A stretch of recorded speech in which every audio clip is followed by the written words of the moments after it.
Quiero que te detengas un momento, solo un momento.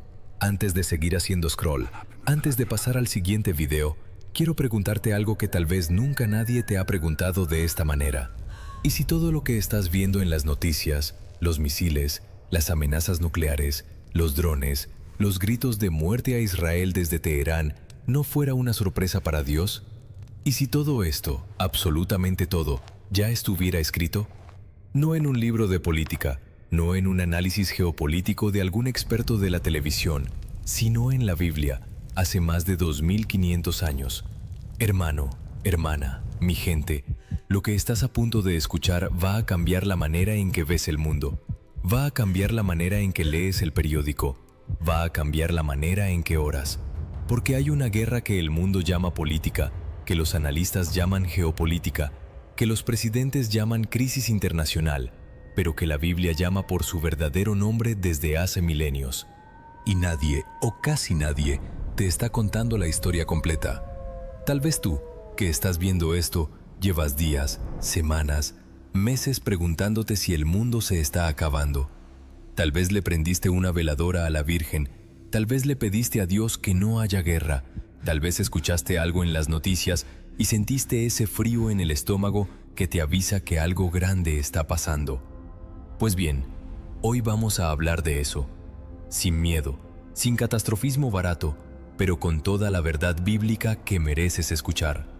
Hay una familia en el desierto, una pelea entre dos hermanos, una herida que nunca sanó del todo, y una profecía escrita hace 2500 años que describe con una precisión que eriza la piel exactamente lo que estamos viviendo hoy. Y al final de este video no vas a tener más miedo, vas a tener más fe, porque el Dios que predijo todo esto también predijo el final, y el final, gloria a Dios, ya fue escrito. Empecemos desde el principio. Y cuando digo el principio, no me refiero al siglo XX, no me refiero a 1948 cuando se fundó el Estado de Israel, no me refiero a 1979 cuando la Revolución Islámica convirtió a Irán en la República Islámica que conocemos hoy. Me refiero a mucho, mucho antes. Me refiero a un hombre llamado Abraham, que vivía en Ur de los Caldeos, en lo que hoy sería el sur de Irak, y que un día escuchó la voz de Dios llamándolo a salir de todo lo que conocía hacia una tierra que le sería mostrada. En Génesis capítulo 12, versículos 1 al 3, Dios le hace una promesa que sacudió la historia del universo. Le dice, en la versión Reina Valera 1960, «Vete de tu tierra y de tu parentela, y de la casa de tu padre, a la tierra que te mostraré. Y haré de ti una nación grande, y te bendeciré, y engrandeceré tu nombre, y serás bendición. Bendeciré a los que te bendijeren, y a los que te maldijeren maldeciré, y serán benditas en ti todas las familias de la tierra». Hermano, detente aquí un momento. Esta promesa no fue hecha a una nación, no fue hecha a un ejército, no fue hecha a un político ni a un rey.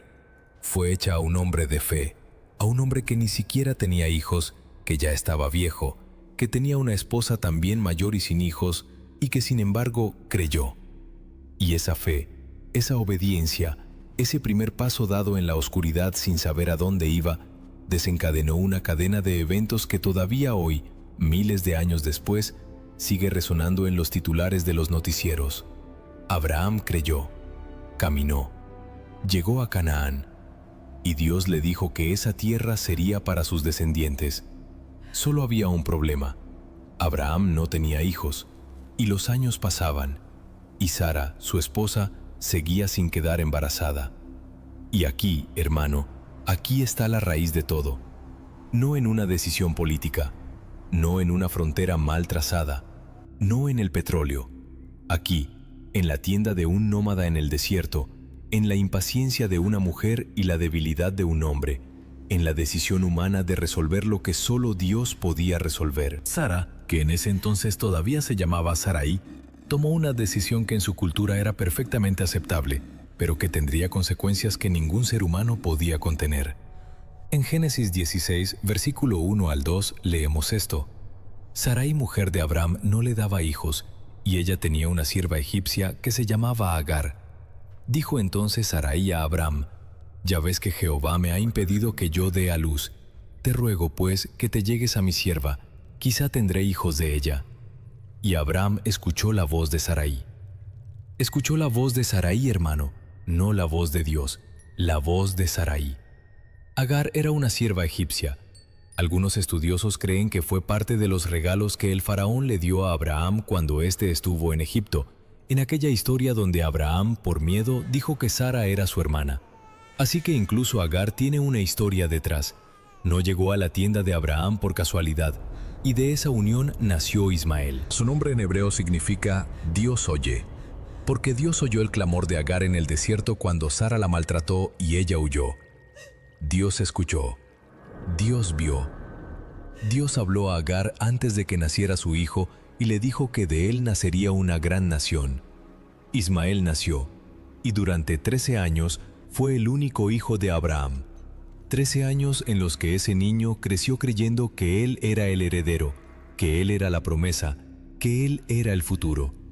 Y entonces llegó algo que nadie esperaba, que nadie podía haber imaginado con la mente humana. Sara, a los 90 años de edad, quedó embarazada, y nació Isaac. Y el mundo nunca volvió a ser el mismo. El nombre Isaac significa «Él reirá», porque cuando Dios le dijo a Abraham que Sara daría a luz a los 90 años, Abraham se rió. Y cuando Dios se lo dijo a Sara, ella también se rió, no de fe, sino de incredulidad. Y Dios le preguntó, ¿hay algo imposible para Dios? En Génesis 18, versículo 14, Dios hace esa pregunta que resuena a través de los siglos. ¿Hay para Dios alguna cosa difícil? La respuesta es no. Nunca. Nunca hay nada demasiado difícil para Dios. Isaac nació como señal de que lo que Dios promete, Dios lo cumple, aunque el cuerpo humano diga que es imposible, aunque la biología diga que es imposible, aunque el tiempo diga que ya pasó. Dios no tiene límites de tiempo, su promesa no caduca. Ahora hay 2 hijos en la tienda de Abraham: Ismael, hijo de la carne, hijo de la iniciativa humana, hijo de la impaciencia, e Isaac, hijo de la promesa, hijo del milagro, hijo de la fe. Y la convivencia no duró mucho. En Génesis 21, versículo 9, la Biblia nos dice algo que parece pequeño, pero que tiene un peso profético enorme. Y vio Sara que el hijo de Agar la egipcia, el cual ésta había dado a luz a Abraham, se burlaba. La palabra hebrea que se usa aquí es mesashek, que viene de la misma raíz que el nombre Isaac, Yitzhak, que significa reír. Pero aquí no hay alegría, aquí hay burla, hay desprecio, hay amenaza. Los rabinos hebreos, los estudiosos del texto original, señalan que esa palabra mesashek no significa simplemente que Ismael estaba jugando o riéndose. Hay una connotación de hostilidad, de provocación. Incluso algunos intérpretes ven en ella una amenaza velada hacia el niño Isaac. Pablo mismo, en Gálatas capítulo 4, versículo 29, retoma este evento y dice: «Pero como entonces el que había nacido según la carne perseguía al que había nacido según el Espíritu, así también ahora». Pablo usa la palabra perseguía. No jugaba, perseguía. Esa escena en el día del destete de Isaac, que era una celebración grande, una fiesta, el momento más alegre de la familia, se convirtió en el detonante del primer gran quiebre entre estas 2 líneas. Sara vio lo que pasaba y le dijo a Abraham: «Echa a esta sierva y a su hijo, porque el hijo de esta sierva no ha de heredar con Isaac mi hijo». Y la Biblia dice que esto le pareció grave a Abraham, gravísimo, porque Ismael también era su hijo, carne de su carne, sangre de su sangre. Abraham amaba a Ismael, no hay duda de eso, pero Dios le confirmó a Abraham lo que tenía que hacer. En Génesis 21, versículo 12, Dios le dice: «En Isaac te será llamada descendencia». La línea del pacto pasa por Isaac, no por Ismael. Y Abraham, con el corazón roto, obedeció. Le dio pan y una vasija de agua a Agar, puso al niño sobre el hombro de ella y los despidió. Y aquí, hermano, aquí está la herida original, la herida que sangra hasta hoy. Agar caminó por el desierto de Beerseba con su hijo hasta que se acabó el agua. Y cuando ya no hubo más, puso al niño debajo de un arbusto.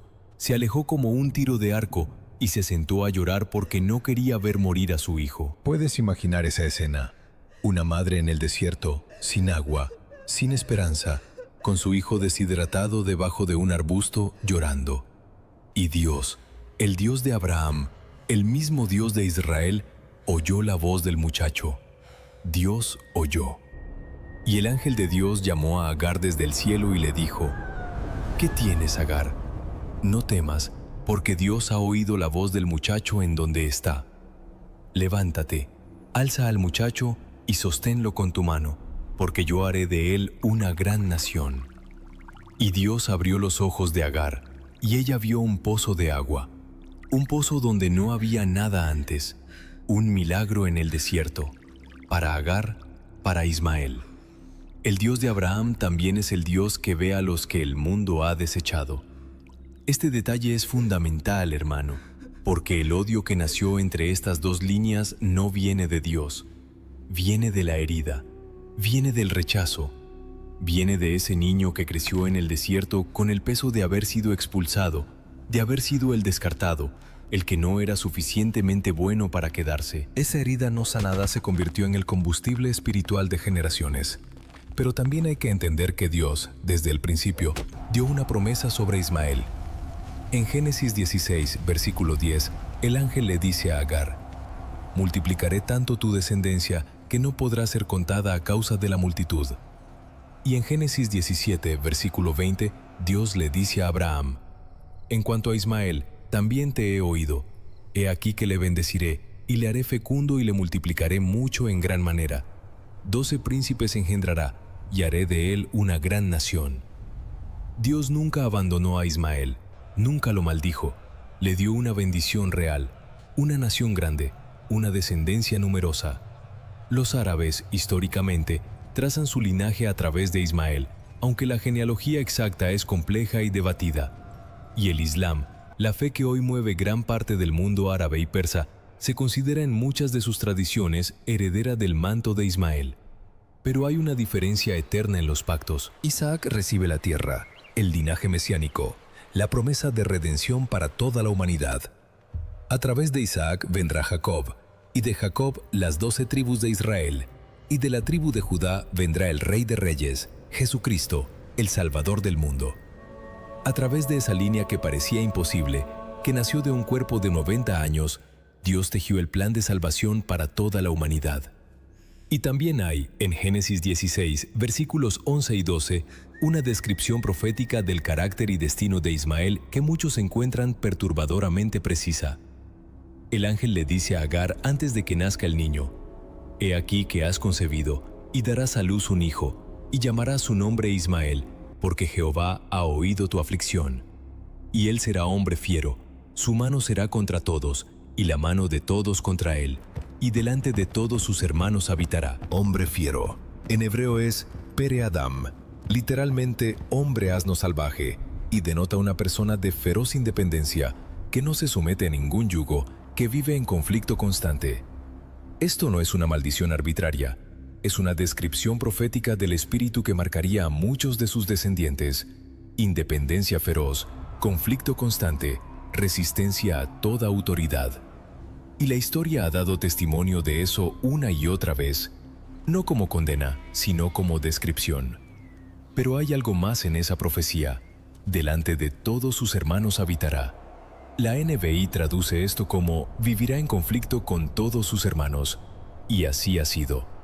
La rivalidad entre estas dos líneas no sería meramente política o cultural, sería una realidad espiritual que duraría hasta el fin de los tiempos. Y en Génesis 25, versículo 9, hay un destello de algo hermoso en medio de todo esto. Cuando Abraham murió, a los 175 años, Isaac e Ismael lo enterraron juntos en la cueva de Macpela. Por un momento los dos hermanos estuvieron lado a lado en paz, rindiendo honor a su padre común. Pero la reconciliación no duró, porque la herida original nunca fue completamente sanada de ningún lado, y las heridas no sanadas se convierten en generaciones de dolor. Permíteme contarte la historia de un hombre que conocí en Monterrey. Se llamaba Ernesto, y era uno de esos hombres que parecen de piedra por fuera, pero que por dentro cargan el peso del mundo. Había crecido en una familia donde el padre tuvo dos familias al mismo tiempo, una familia con su mamá y otra familia con otra mujer. Y cuando Ernesto tenía 8 años, el papá se fue a vivir con la otra familia, no con la suya. Ernesto creció con esa herida, con ese peso de no haber sido suficiente, de haber sido el que se quedó atrás, el que fue dejado. Y esa herida lo hizo furioso. Se metió en pandillas a los 15, estuvo en la cárcel 2 veces. No podía tener una relación estable porque la herida original del rechazo de su padre convertía cada relación en un campo de batalla. Y un día, en la cárcel, alguien le compartió la historia de Ismael. Le dijo: Dios oyó su nombre significa Dios oye, y Dios también te oye a ti.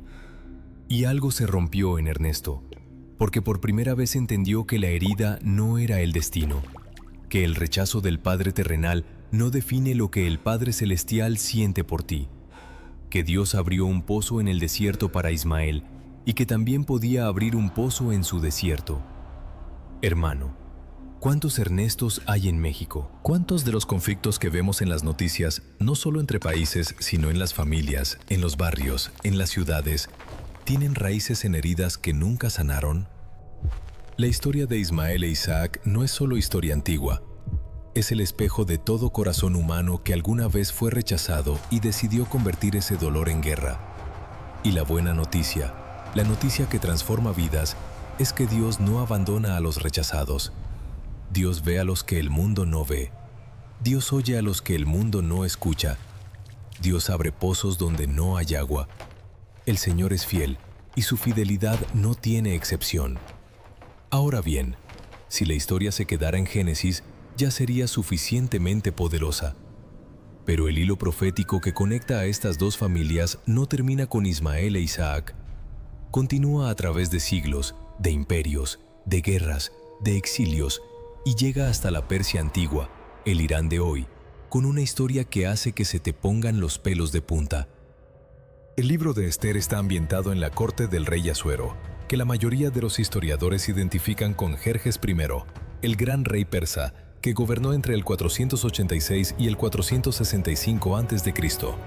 Estamos hablando del siglo V a.C. El imperio persa era en ese entonces la superpotencia del mundo conocido, mucho más poderoso que cualquier otra nación. Y en esa corte persa, en ese palacio de Susa, aparece un hombre llamado Amán el Agageo. Y Amán no solo odia a Mardoqueo, el judío que no se inclina ante él. Amán odia a todo el pueblo judío. En Esther capítulo 3, versículos 5 al 6, la Biblia nos dice: Y vio Amán que Mardoqueo ni se arrodillaba ni se humillaba delante de él, y se llenó de ira. Pero tuvo en poco poner mano en Mardoqueo solamente, pues ya le habían declarado cuál era el pueblo de Mardoqueo, y procuró Amán destruir a todos los judíos que había en el reino de Asuero, al pueblo de Mardoqueo. Amán no quería solo matar a un hombre, quería exterminar a todo un pueblo, un genocidio total, y convenció al rey de firmar un decreto para que en un solo día, en todas las provincias del imperio persa, todos los judíos, hombres, mujeres, niños, fueran aniquilados. Ahora la pregunta es, ¿por qué ese odio tan visceral, tan irracional, tan total? ¿Por qué no solo castigar a Mardoqueo y seguir con tu vida? La Biblia nos da la respuesta en el apellido de Amán. Era Agageo, descendiente de Agag, rey de Amalek. Y para entender eso, tenemos que retroceder todavía más, hasta el libro de Éxodo, capítulo 17. Cuando el pueblo de Israel salía de Egipto, recién liberado de la esclavitud, cansado, débil, marchando por el desierto, los amalecitas los atacaron. Pero no atacaron al ejército, atacaron por detrás, eligiendo a los más cansados, a los más débiles, a los ancianos y los rezagados. Deuteronomio 25, versículos 17 al 19 dice: Acuérdate de lo que hizo Amalek contigo en el camino, cuando salías de Egipto, de cómo te salió al encuentro en el camino y te desbarató la retaguardia de todos los débiles que iban detrás de ti, cuando tú estabas cansado y trabajado, y no tuvo ningún temor de Dios. Por tanto, cuando Jehová tu Dios te haya dado reposo de todos tus enemigos alrededor, en la tierra que Jehová tu Dios te da por heredad para que la poseas, borrarás la memoria de Amalek de debajo del cielo. No lo olvides. Ese ataque fue declarado por Dios como una cobardía abominable. No era solo una batalla, era el espíritu del mal atacando al pueblo de Dios cuando estaba más vulnerable. Y Dios prometió en Éxodo 17, versículo 16, Jehová tendrá guerra con Amalec de generación en generación. Guerra de generación en generación. Eso significa que el espíritu que estaba detrás de Amalec no desaparecería con la derrota militar, reaparecería, con nuevas caras, nuevos nombres, nuevas armas, pero el mismo espíritu. El rey Saúl fue ordenado por Dios a destruir completamente a Amalec.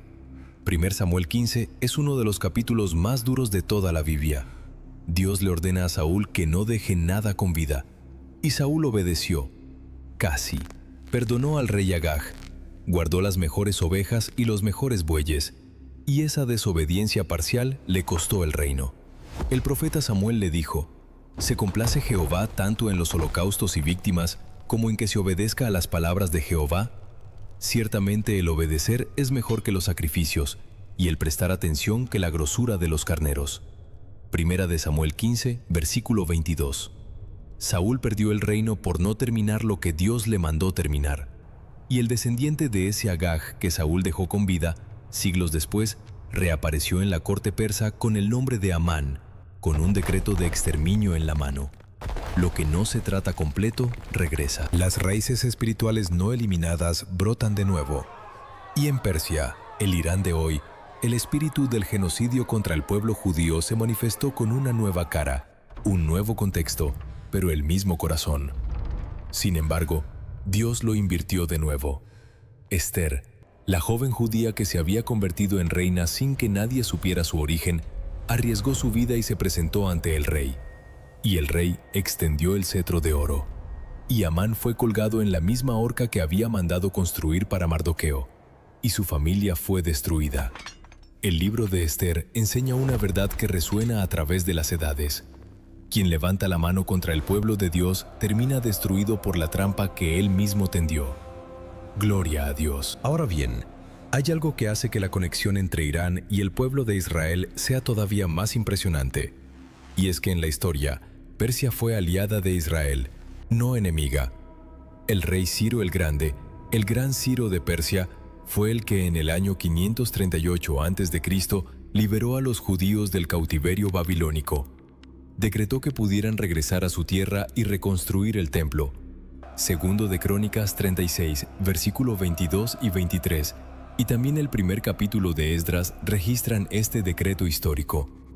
Pero lo más increíble es que el profeta Isaías, que vivió más de 150 años antes de que Ciro naciera, lo llamó por su nombre. En Isaías 44, versículo 28, Dios dice de Ciro, que dice de Ciro, es mi pastor y cumplirá todo lo que yo quiero.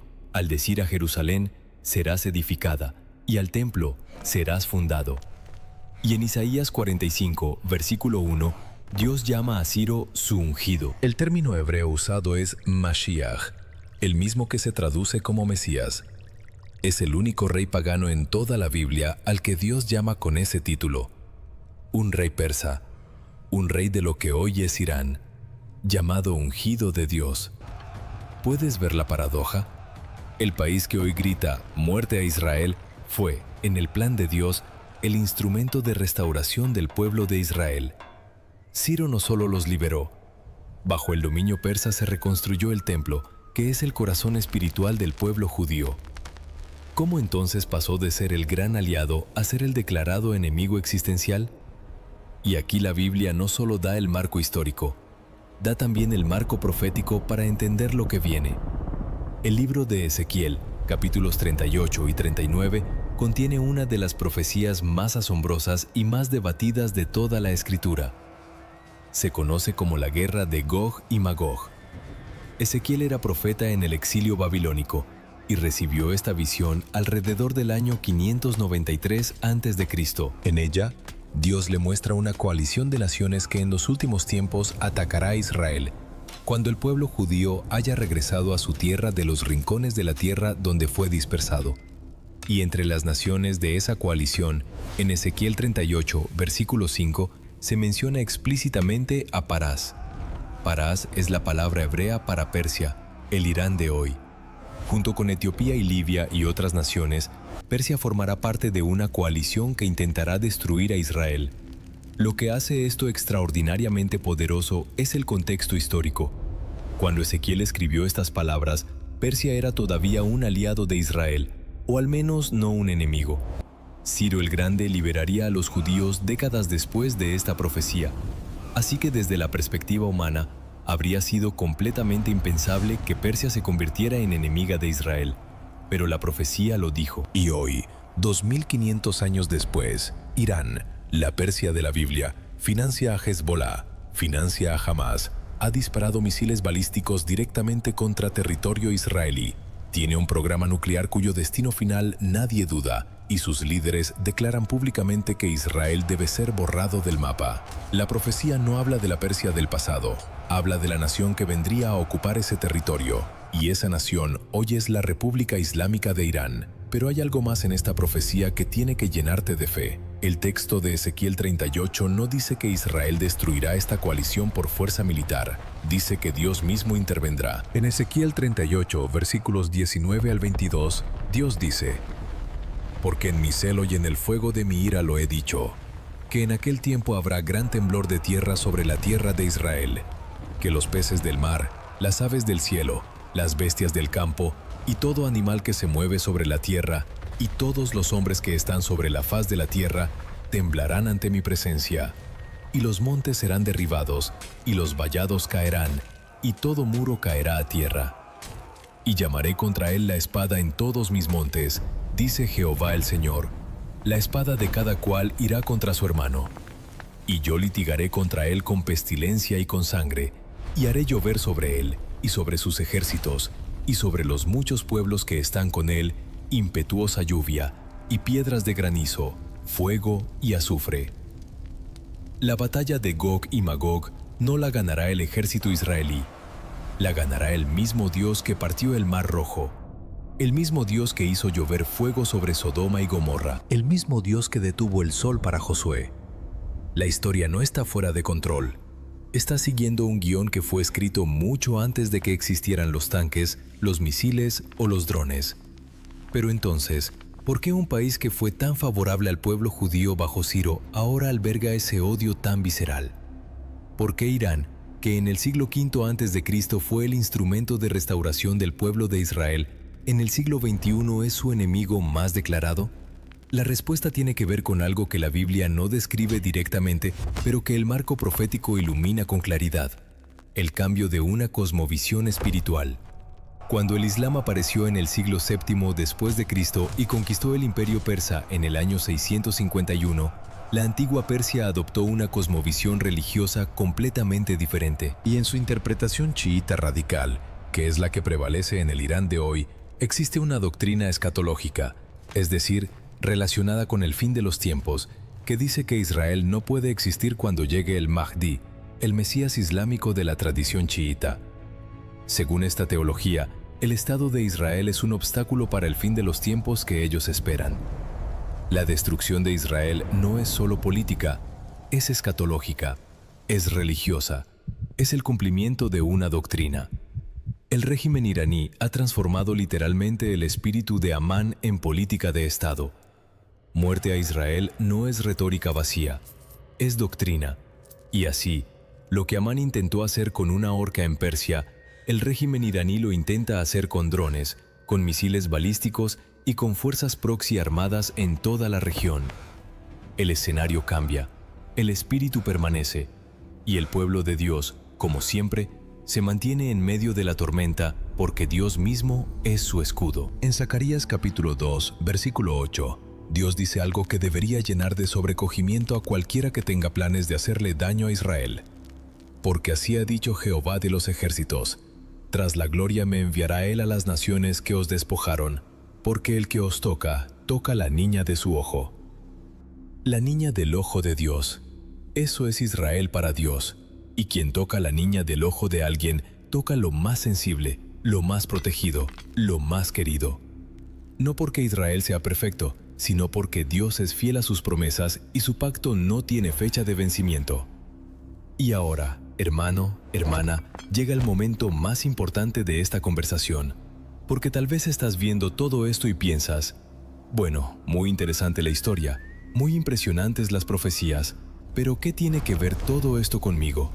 Yo vivo en México, en mi colonia, en mi casa, con mis problemas, con mi familia, con mis deudas, con mis enfermedades, con mis miedos. ¿Qué tiene que ver la guerra entre Israel e Irán con mi vida? Y la respuesta es todo.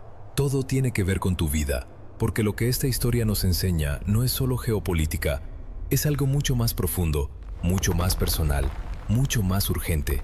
Primero, nos enseña que Dios cumple sus promesas aunque pasen siglos. Abraham esperó 25 años para que naciera Isaac. El pueblo de Israel esperó 70 años en el exilio para regresar a su tierra. Los profetas describieron eventos que tardarían siglos en cumplirse, y todo se cumplió. Todo se cumplió. Entonces, hermano, esa promesa que Dios te hizo a ti, esa palabra que recibiste en una oración, en un culto, en un momento de desesperación cuando clamaste a Dios desde el fondo de tu corazón, esa promesa no ha caducado. El tiempo de Dios no es el tiempo humano. Lo que parece tardanza es maduración. Lo que parece silencio es preparación. El Señor es fiel y lo que prometió lo cumplirá. Segundo, nos enseña que las heridas no sanadas producen generaciones de dolor. La herida de Ismael, el rechazo, la expulsión, el no haber sido suficiente, se convirtió en el combustible de un conflicto que lleva miles de años. Y tú, que quizás cargas una herida parecida, una herida de rechazo, de abandono, de traición, de abuso, necesitas saber que Dios ve esa herida. Dios la oyó desde el principio, dio un nombre a esa herida. Dios oye. Ismael significa Dios oye, y Dios también te oye a ti. Pero también necesitas elegir no convertir esa herida en tu identidad, no convertirla en el motor de tus decisiones, no dejar que esa herida del pasado dicte el futuro de tus hijos, de tus nietos, de las generaciones que vienen después de ti.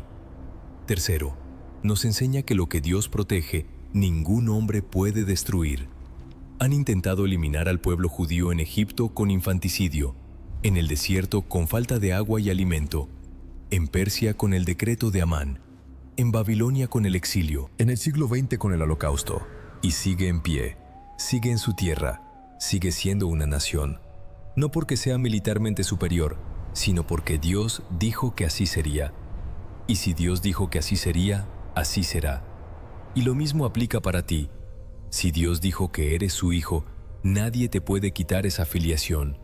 Si Dios dijo que tienes un futuro y una esperanza, en Jeremías 29:11, ninguna circunstancia, ningún diagnóstico médico, ninguna situación económica, ninguna persona puede arrebatarte esa promesa.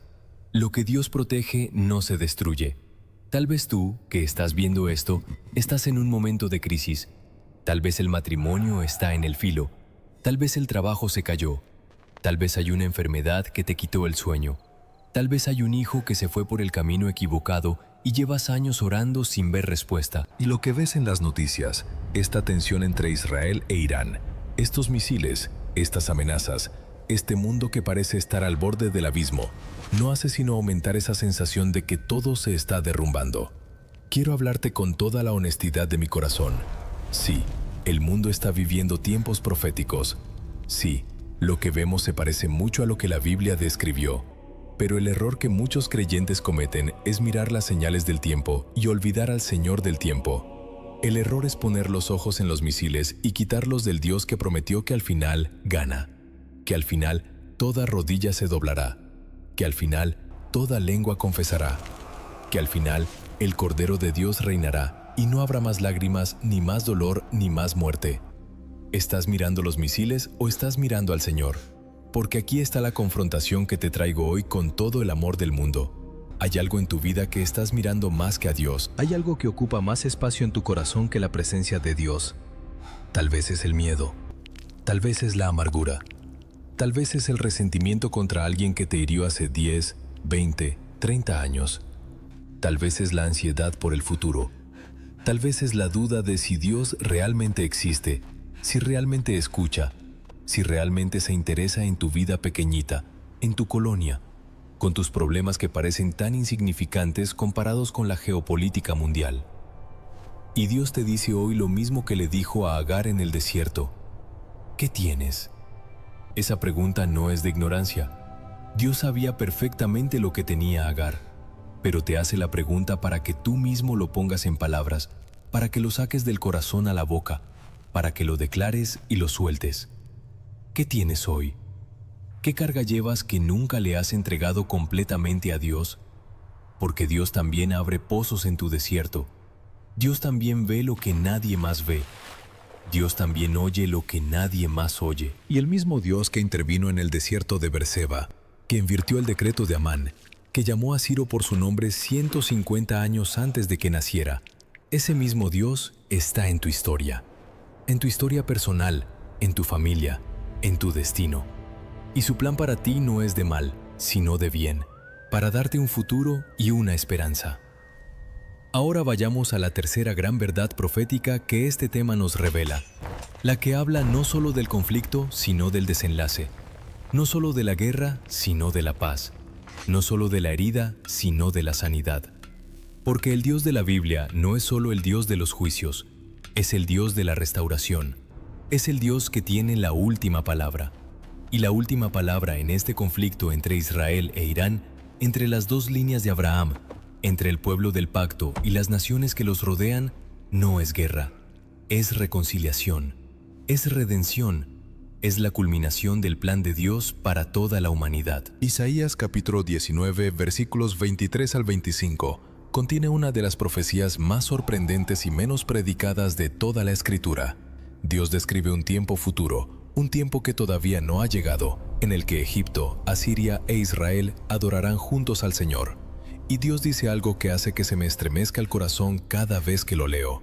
En aquel tiempo, Israel será el tercero con Egipto y con Asiria, para bendición en medio de la tierra, porque Jehová de los ejércitos los bendecirá diciendo: Bendito el pueblo mío Egipto, y el asirio obra de mis manos, e Israel mi heredad. Dios llamará a Egipto mi pueblo, llamará a Asiria obra de mis manos. Esos son títulos que siempre se reservaron para Israel, para las naciones enemigas de Israel, para los pueblos que oprimieron, esclavizaron, exiliaron al pueblo judío. Dios los llamará mi pueblo. La reconciliación no es imposible, está escrita. El Dios que separó a las dos familias en el desierto de Beerseba es el mismo Dios que un día las reunirá alrededor de su trono. Y en Zacarías 12, versículo 10, hay otra promesa que habla del desenlace de la historia de Israel. Y derramaré sobre la casa de David y sobre los moradores de Jerusalén espíritu de gracia y de oración, y mirarán a mí, a quien traspasaron, y llorarán como se llora por hijo unigénito, afligiéndose por él como quien se aflige por el primogénito. Un día, Israel mirará al Mesías que rechazaron, al que fue traspasado, y lo reconocerán. Habrá un llanto de arrepentimiento, de reconocimiento, de reencuentro con la verdad que estuvo frente a ellos toda la vida. Y en Romanos 11, versículo 25 al 27, Pablo revela el misterio. Porque no quiero, hermanos, que ignoréis este misterio, para que no seáis arrogantes en cuanto a vosotros mismos, que ha acontecido a Israel endurecimiento en parte, hasta que haya entrado la plenitud de los gentiles. Y luego todo Israel será salvo, como está escrito: Vendrá de Sión el libertador, que apartará de Jacob la impiedad. Todo Israel será salvo, no algunos, no los que se portaron bien, no los que merecieron la promesa. Todo Israel será salvo cuando la plenitud de los gentiles haya entrado. Y eso significa que cada alma que entra al reino de Dios, cada vida que se transforma, cada persona que recibe a Cristo en su corazón, está acercando ese momento. Está siendo parte de la profecía, está siendo parte del plan de Dios para toda la humanidad, incluyendo para el pueblo de Israel. Y las naciones que hoy son enemigas, incluyendo Irán, incluyendo a los pueblos árabes que descienden de Ismael, también tienen su lugar en el plan de Dios. Porque Dios prometió bendecir a Ismael, y esa promesa nunca fue revocada. Y hay millones de personas en Irán, en los países árabes, en todas las naciones del mundo islámico, que están hambrientas del verdadero Dios, que están cansadas de la guerra, del odio, del ciclo interminable de violencia, que están soñando con Jesús, que se aparece a muchos de ellos en sueños y visiones, que están encontrando en el Evangelio lo que ninguna ideología política ni ninguna revolución puede darles: paz real, amor verdadero, esperanza que no avergüenza. El verdadero conflicto nunca ha sido entre judíos y persas, entre israelíes e iraníes. Ha sido entre el reino de las tinieblas, que quiere borrar al pueblo de la promesa y con ello borrar la esperanza de redención para toda la humanidad, y el plan irresistible de Dios, que no ha fallado ni una sola vez en miles de años de historia. Y ese plan no va a fallar ahora. No va a fallar contigo. No va a fallar con tu familia. No va a fallar con las generaciones que vienen detrás de ti. El Señor es fiel. Entonces, ¿qué hacemos con todo esto? ¿Cómo vivimos realmente a la luz de estas verdades?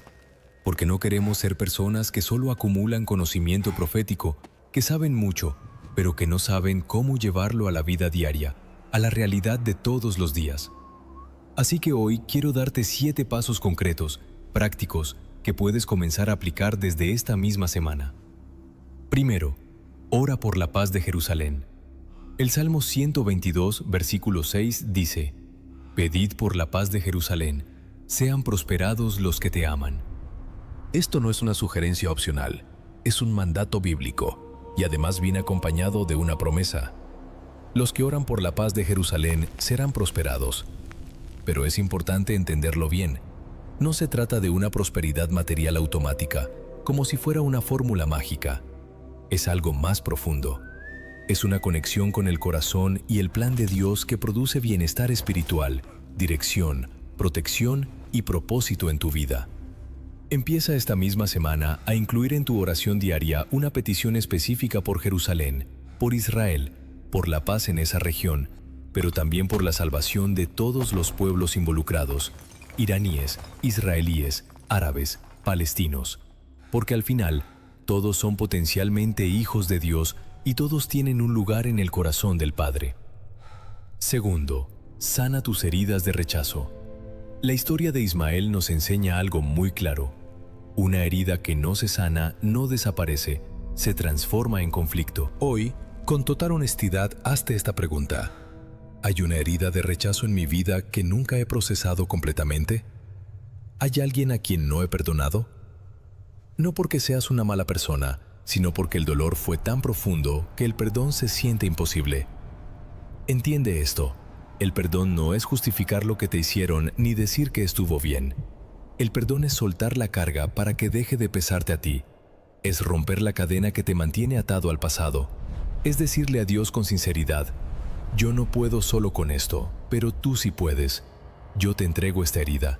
Yo elijo perdonar, aunque todavía no lo sienta.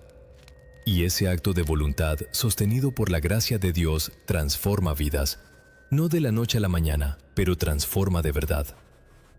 Tercero, no te dejes arrastrar por el pánico profético. Hoy en día hay mucha predicación que usa las profecías bíblicas para sembrar miedo, ansiedad y desesperanza, pero ese nunca fue el propósito. En Juan 14, versículo 27, Jesús dice: «La paz os dejo, mi paz os doy. Yo no os la doy como el mundo la da. No se turbe vuestro corazón ni tenga miedo». La profecía no fue dada para paralizarte, sino para darte certeza, para que cuando veas lo que está pasando puedas decir: Dios lo sabía, Dios lo anunció, Dios sigue teniendo el control. Si ves las noticias sobre Israel e Irán y sientes ansiedad, detente un momento, respira y recuerda esto: el mismo Dios que predijo todo esto también predijo el final, y el final es victoria. Cuarto, conoce y estudia las profecías bíblicas. No para volverte experto en debates teológicos, sino para fortalecer tu fe de forma real. Porque cuando ves que lo que fue escrito hace miles de años se cumple ante tus ojos, tu fe se afirma de una manera que ningún discurso motivacional puede lograr. Empieza poco a poco. Lee los libros proféticos como Ezequiel, Daniel, Isaías y Zacarías. No necesitas entenderlo todo de inmediato. Pídele a Dios que abra tu entendimiento, porque el Espíritu Santo es el mejor maestro que existe y sabe cómo enseñarte paso a paso. Quinto, sé una voz de esperanza en tu entorno. En lugar de compartir contenido lleno de miedo o teorías catastróficas, sé tú la persona que transmite esperanza basada en la verdad bíblica. Sé tú el que dice: Sí, el mundo está complicado, pero Dios sigue en control. Sé tú el que ora, el que intercede, el que acompaña a los que tienen miedo, porque tu fe, vivida de forma genuina, se convierte en un testimonio poderoso en tiempos de incertidumbre. Sexto, vive con urgencia eterna. Los tiempos proféticos nos recuerdan algo que muchas veces olvidamos. El tiempo es limitado. Hay personas cerca de ti que aún no conocen a Dios. Hay familias rotas que necesitan restauración. Hay heridas profundas en tu entorno que solo Cristo puede sanar. No vivas como si tuvieras todo el tiempo del mundo. No sigas postergando esa conversación, ese perdón, ese paso de obediencia que sabes que tienes que dar. Vive con urgencia, vive con intención, vive entendiendo que cada día cuenta. Séptimo, mantente en comunidad. No estás llamado a vivir tu fe en soledad ni a cargar todo por tu cuenta. La Biblia dice en Hebreos 10, versículo 25, no dejando de reunirnos como algunos tienen por costumbre, sino exhortándonos, y tanto más cuanto veis que aquel día se acerca. Los tiempos difíciles no son para aislarse, son precisamente para acercarse más. Acercarse a Dios, sí, pero también a otros creyentes que caminan contigo. Busca una comunidad donde la Biblia sea el centro, donde el amor sea genuino y donde la esperanza no sea solo una frase bonita, sino una convicción real que se vive todos los días. Estos son los 7 pasos. No son complicados, no son teorías inalcanzables. Son claros, son prácticos y puedes comenzar hoy mismo, sin esperar el momento perfecto. Y si decides ponerlos en práctica esta semana, te aseguro, en el nombre de Jesús, que algo va a empezar a moverse dentro de ti. Tal vez no lo veas de inmediato por fuera, pero por dentro algo va a cambiar. Y ahora, hermano, hermana, quiero que hagamos algo juntos. Quiero que, si puedes, pongas una mano sobre tu corazón. No importa dónde estés viendo esto, en tu cuarto, en el metro, en el camión, en la cocina mientras haces el desayuno. Solo tómate este momento. Pon una mano sobre tu corazón y oremos juntos. Porque este momento ya no es para seguir discutiendo geopolítica. Este momento es para encontrarnos con el Dios que está por encima de toda la historia. El Dios que te conoció antes de que nacieras, el Dios que tiene tu nombre escrito en la palma de su mano, el Dios que no se asusta con misiles ni con amenazas nucleares, porque Él ya sabe cómo termina todo esto. Oremos. Padre Celestial, te damos gracias. Te damos gracias porque tú no eres un Dios sorprendido. Tú no viste las noticias esta mañana y te angustiaste. Tú eres el Dios que escribió la historia antes de que comenzara y que ya conoce perfectamente su final. Gracias, Señor, porque en medio de un mundo que parece caerse a pedazos, tú eres la roca firme que no se mueve, el ancla que no cede, el pastor que nunca abandona a su oveja. Señor, hoy venimos delante de ti con nuestras heridas, con esas heridas de rechazo que llevan años escondidas en el corazón, con el dolor del abandono, de la traición, de las promesas rotas de personas que debieron amarnos y no supieron cómo hacerlo. Señor, así como viste a Agar en el desierto, así como oíste al niño Ismael debajo del arbusto, así como abriste un pozo donde no había nada, abre hoy un pozo en nuestro desierto, en la sequía del matrimonio, en la sequía de la economía, en la sequía del cuerpo enfermo, en la sequía del alma cansada de luchar. Dios, tú abres caminos donde no los hay y haces brotar vida donde todo parece seco. Señor, oramos hoy por la paz de Jerusalén, oramos por el pueblo de Israel, por el pueblo iraní, por todos los hijos de Abraham en todas las naciones. Porque tú prometiste que en Abraham serían benditas todas las familias de la tierra.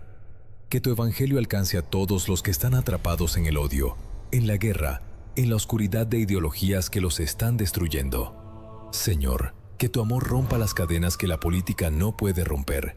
Que tu verdad ilumine donde el odio ha apagado toda luz. Que tu espíritu alcance corazones en Irán, en Israel y en cada nación donde los hombres han creído la mentira de que el enemigo es otro ser humano, cuando el enemigo real siempre ha sido el padre de mentiras. Señor, en este momento te pedimos que toques a esa persona que está viendo este video con el corazón roto. Tal vez está llorando en silencio. Tal vez siente que tú lo has olvidado.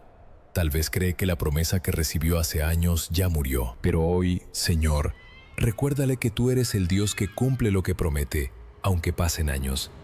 que Isaac nació cuando todo parecía imposible, que Ciro cumplió una profecía 150 años después de haber sido anunciada, que tú no llegas tarde, tú eres perfecto en tu tiempo, tu promesa está viva y se cumplirá. Señor, renueva hoy la fe de cada corazón que está escuchando. Transforma el miedo en fe, transforma la ansiedad en paz, transforma la amargura en perdón, transforma la duda en certeza, porque tú eres el mismo ayer, hoy y por los siglos. El Señor es fiel, el Señor es fiel, el Señor es fiel. En el nombre de Jesús, amén. Amén. Gloria a Dios.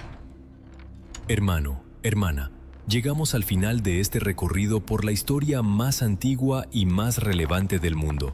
Y quiero resumirte lo que vimos hoy.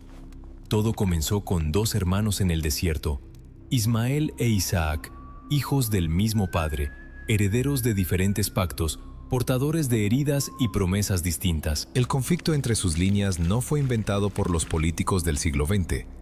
Fue el resultado de una herida no sanada, de una expulsión, de un rechazo que dejó una marca espiritual en generaciones. Luego vimos cómo ese espíritu de odio contra el pueblo de la promesa reapareció en Persia, el Irán de hoy, en la figura de Amán el Agageo, descendiente de Amalek, con un decreto de genocidio que Dios invirtió a través de una joven judía llamada Esther. Vimos cómo el profeta Ezequiel, 2500 años antes de que existieran los drones y los misiles balísticos, nombró a Persia como parte de una coalición que atacaría a Israel en los últimos tiempos. Una profecía que parecía imposible porque Persia era aliada de Israel cuando fue escrita, y que hoy se está cumpliendo ante nuestros ojos con una precisión que debería quitarnos todo resto de incredulidad. Y vimos que el final de la historia no es la guerra, es la reconciliación, es la restauración. Es el momento en que todas las naciones, incluyendo las que hoy son enemigas, doblen la rodilla ante el Rey de Reyes. Esa es la esperanza, esa es la certeza. Y yo quiero invitarte hoy, si todavía no lo has hecho, a poner tu vida en las manos del único que tiene el control de la historia. No de un político, no de un ejército, no de una ideología, sino de Jesucristo, el Hijo de Isaac, el Hijo de Abraham, el Mesías prometido que murió por tus pecados y resucitó para darte vida eterna. Él es la respuesta al conflicto más profundo de la historia. Él es la respuesta al conflicto más profundo de tu corazón. Si este video te ministró, si algo en tu corazón se movió hoy, te pido que lo compartas. No por las estadísticas del canal, sino porque hay alguien en tu lista de contactos que necesita escuchar esto. Hay alguien que está mirando las noticias con miedo y necesita que alguien le diga que Dios ya sabe cómo termina esto.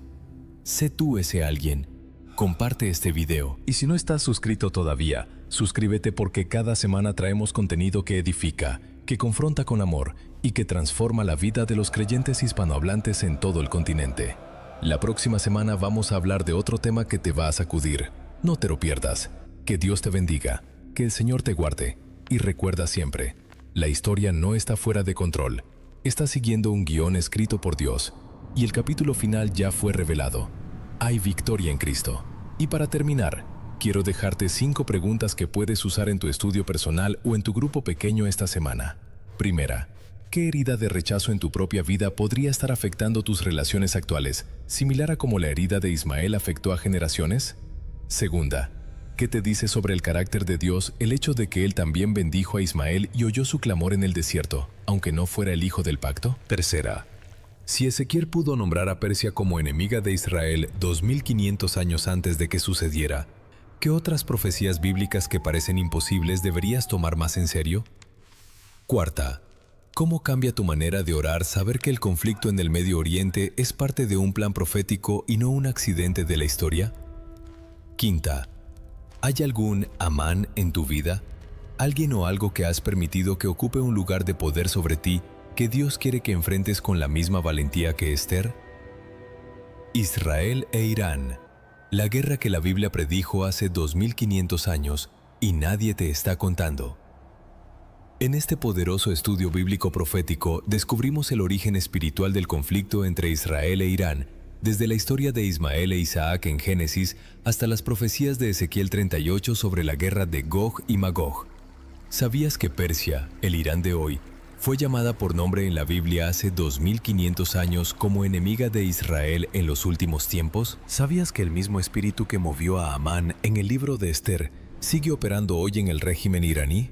Este video te dará perspectiva profética, paz espiritual y pasos prácticos para vivir con fe en tiempos de incertidumbre. Ideal para creyentes que quieren entender las señales de los tiempos desde la Biblia. Contenido cristiano en español para México y toda Latinoamérica.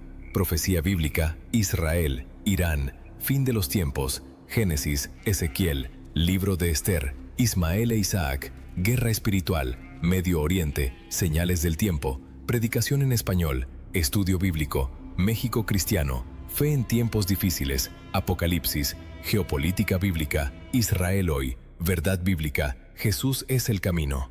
Publica este video el domingo a las 7 a.m. hora Ciudad de México para capturar a la audiencia antes de los servicios del domingo. Como segunda opción, el miércoles a las 8 p.m. funciona excelente para la audiencia que busca contenido devocional entre semana. Gloria a Dios, el Señor es fiel